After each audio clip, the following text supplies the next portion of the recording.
Hey, good morning, everyone. My name is Scott Russick. I'm the president of the Coachella Valley Cannabis Alliance Network. Nice to see some new faces. Nice to see some repeating faces. It's great to be here. We're getting some exciting programming going on. Just a few things. CVCAN is a 501c3 nonprofit trade association. Our mission is to be a reasonable and productive voice for our members in the cannabis community in the Coachella Valley, as well as the great state of California. We do this, among other things, through innovative programming in the areas of education, networking, advocacy, and that's pretty much what we're about. A quick land acknowledgement. CVCAN's board would like to acknowledge that the lands that we stand upon are the unceded ancestral homes of the Cahuilla people, and we gratefully acknowledge their stewardship of this land. We have all kinds of stuff going on. We have membership in the back. We have a charity golf event coming up. We're going to be doing a bowling event, which Sammy right there is going to be in charge of. Yes, I'm looking at you. So I want to thank our sponsors for today, Mission Valley Bank, and just all the people who participated over Canna Week. Really, really excited. We've got some board members here behind the camera. We've got Kevin Lopez, who's vice president. We have Elisabeth, who is the not only a board member, but the head of our health and wellness committee, and her wife is also on the health and wellness committee, Sherri.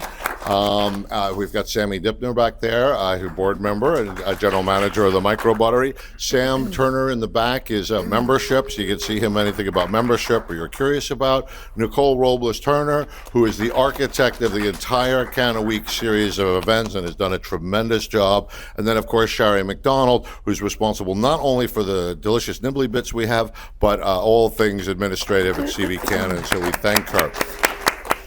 I'm going to introduce my friend Ishka Hillman, who has been our host and continues to be our host for the 4 days of Canna Week. She is the founder of the Cannabis Babes and an award-winning podcast host. I'm going to turn it over to her, and then she'll introduce the ladies, and hilarity will ensue. Thank you all for coming. All right, thank you, Scott. Thank you, Scott. Thank you, everybody. It's been such a fun week. I'm day 3 of Canna Week. And again, thank you, Nicole. This has been such an amazing experience. As someone who spent a little bit of time out here at different various points of my youth, I've never been able to spend so much concentrated time and then also had such wonderful, gracious people and community like waiting at every stop in order to be able to really learn more about your community and what you guys are building here, both within the industry and also, again, just that the community, speaking to the different politicians, speaking to different consumers within within your community here, and what it means to be able to have lounges and community centers that let you talk about cannabis, right? And so it's just an honor to be able to be a part of this. Thank you again. Today, these ladies, I'm so excited to introduce them. I actually had the wonderful opportunity to interview them each individually on my podcast, as a part of promoting this and getting to learn about their work. And one thing that was really clear from both interviews was their dedication is not just to the consumers, but through the medical profession, and making sure that you guys aren't just trying to figure it out on your own. And of course you have these lovely ladies as a resource, but that when you go to the doctor or other people go to their doctor, that their medical providers are educated as well. And I think that's like just such a huge part of what you do, because it's like sales. You get a lot of no's before you get a yeses. And so it takes a lot of courage to do this work and to really, be 10 toes down for this plant sometimes, because you get so many no's. And so as pioneers in this space of education for the consumers, for aging, and authors and a million other things, these women are incredible. Thank you for paving the way for others to be able to do this work as well, because I know it's going to take a whole lot more, right? Yeah, 100%. Yeah. So thank you, Elisabeth and Sherri Mack, the green nurses. All right, thank you, Ishka. Thank you. And please, I'm excited to learn more about what you have to teach us. Thank you. Cool. Well, thank you so much. So yeah, welcome to Aging Well with Cannabis and Hemp CBD. This is the senior center. We were expecting a little bit more older people, but everybody can learn. It's my dream to have 100 people that are 65 years old that are going to have a pathway away from just pharmaceuticals and to understand cannabis. But we work where we are, and so the first thing, we always, as healthcare professionals, there's always a disclaimer. This is not approved by the FDA. And we're not responsible for anything that you do after this, but may you find your path through education today. All right. And so I'm going to introduce myself and just give a little bit about my background. So my name is Sherri Mack. I've been a registered nurse for 38 years. It's a very, very long time. 25 years in the conventional system, working at all the big teaching hospitals in Boston. I've done a lot in my career. You can see that up on the slide. 20 years as a holistic nurse. So looking at things that provide care to mind, body, and spirit. And then 10 years in the plant medicine arena, both cannabis and psychedelics. My story is that cannabis saved my life. Hemp helped me to heal without the high, and psychedelics helped me to start living again because I experienced what they call medical and pharmaceutical trauma. I'm not going to get into that story today, but it is a real thing, and we're seeing patients that experience that over and over. I'm very grateful to be Chief Nursing Officer and co-founder of Holistic Caring and the Green Nurse. It's a cannabis education, coaching, and consulting business. Also Chief Nursing Officer of Bloom Hemp CBD, which I own with Elisabeth, and we'll talk about that later on. Founder and host of the Green Nurse award-winning podcast, started podcasting in 2018 to decrease stigma around what it means to feel good and be high. My message is H is for hope, I is for inspiration, G is for growth, and H is for healing.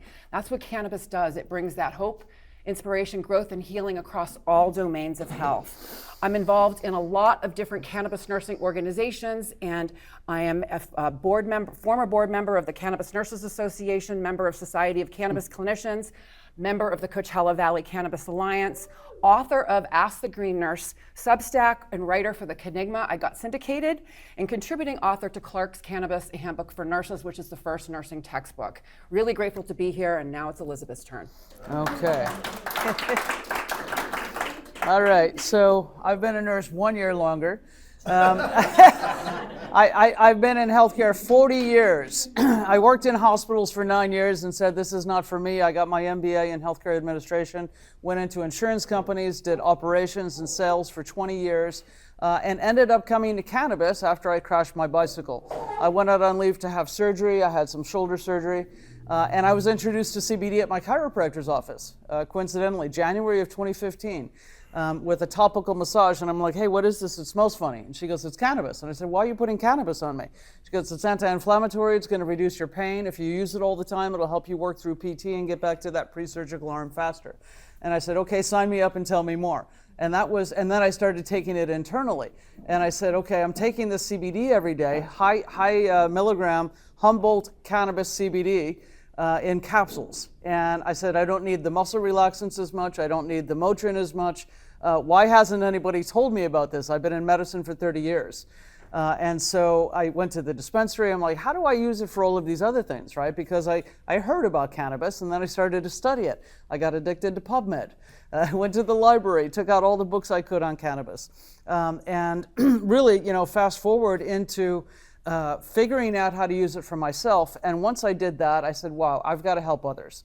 And I wasn't happy with implementing healthcare reform. I wanted to do something else back in medicine, and this was what I decided to do. So, fast forward, I then created curriculum to train nurses because I ran sales for Anthem Blue Cross for the County of San Diego, and I had 1,000 brokers under me, and I'm like, imagine if 1,000 nurses understood what I know now. So that was the impetus to putting everything online and making the programs. And so we train healthcare professionals in how to use this as a medicine, and then patient programs as well. And I've had several board positions and stay very busy. So we are not the only nurses doing this. Yeah, this is very, very exciting. So the American Nurses Association, which represents 5 million nurses in the United States, has recognized cannabis nursing as a specialty. And what what that means is nurses will be able to sit at some point in time and get board certified in cannabis nursing. So I just want to state that nurses are the only licensed medical professionals today that publicly support cannabis. The American Medical Association, I go to their website every day, they still see it as a drug of abuse, and they only approve of things that are FDA approved. So they're not going to be, so hopefully with some of the reform that's coming up in the future, we're going to see some changes. So the American Nurses Association has supported providing safe access to therapeutic use of cannabis for over 20 years. That's really powerful. And cannabis nursing is holistic nursing, and we are holistic caring. Yay. So, has anybody heard the phrase the silver tsunami? You know, if you're over 65, you probably know, but every single day in America, somebody's turning 65. 10,000 of them. 10,000 people are turning 65, and 1 out of 6 Americans, 58 million people, are now 65 years old or older. And as this population ages and grows, so does the burden of age-related health conditions. And that is true. When you think about chronic pain, arthritis, hypertension, sleep disturbances, etc., this is what we need to talk about because let's face it, we need to practice stronger self-care. And cannabinoids and lifestyle medicine can help us. Because I don't know how many of you have tried to get in with a doctor lately, but it's harder and harder to get an appointment, to get the procedures, to get anything that you need. And what's important as we age, our cognition, our movement, and maintaining quality of life. But guess what? This population is starting to shift towards cannabis. And this is sort of groundbreaking. Older adults have become one of the fastest growing demographics that are now adopting cannabis use. In 2006, 0.4% of 65 plus used cannabis. Today, it's 7%. And the majority of those older users are using medical first cannabis, right? So they're using it for pain, arthritis, neuropathy, sleep disorders, and mostly after traditional medicines have already failed. They don't like the side effects, they don't like the cost, they don't feel good, right? And cannabis gives us a holistic way to go forward. Okay, so the top 3 reasons seniors come to cannabis, this is all research-based. Chronic pain is the most common reason older adults use medical cannabis, improving symptom control. Anxiety. Cannabis and CBD are being used in seniors to alleviate anxiety symptoms, with research indicating moderate success in patient-reported outcomes. And then insomnia, right at UC San Diego Health Center showed that older adults use cannabis to help manage insomnia, noting improvements in sleep quality, restorative sleep, waking up feeling refreshed. Yeah, and when it comes to chronic pain, CBD quiets the inflammation, THC quiets the pain signaling in the brain. And what does all pain have to do in common? What does all aging have to do in common? Inflammation, right? So we are an inflammation nation. And you know, I was talking to my sister last night about this. She has rheumatoid arthritis. Anti-inflammatory diet is number 1. CBD is number 2. Like, I've got to get her to understand she's still not adopting cannabis. You know, I'm kind of the outlier in the family. But, you know, I'm telling her cannabis is anti-inflammatory. And when you think about, you know, being inflamed and then anti-inflammatory measures, do we want to use the ibuprofen, the naproxen, all of these other things that tear up the stomach, are hard on the kidneys, etc.? Or do we want to use a plant that is natural and nuanced in the way that it heals us? Okay, so pain is the number 1 condition in the United States for cannabis therapy. So pain is the alarm of disease, the symptom that announces all is not right in our world. So this slide is actually taken from New Frontiers data in 2023, showing that pain is by far the most common condition treated with cannabis at 47%, followed by anxiety and panic attacks at 22%, and then you can see depression, sleep disorder, PTSD, etc. And it should be noted that people were using cannabis simultaneously to treat both mental, emotional, physical, social, spiritual, the 5 domains of health, using to manage multiple things at the same time. And 93% said that it helped their condition. That's a pretty powerful statistic. Okay, so therapeutic use of cannabis. So the same exact study stated that it reduces the reliance on all pharmaceuticals. Over half of cannabis consumers, 54%, reported replacing some or all of their prescription medications with cannabis. Medications were reduced for depression, pain, sleep, arthritis, and 59% use cannabis as a substitute for some of the over-the-counter drugs like non-steroidals, Motrin, and some of the sleep aids that we see. And these same consumers actually viewed cannabis as less harmful, with less side effects and costs related to pharmaceuticals. Yep.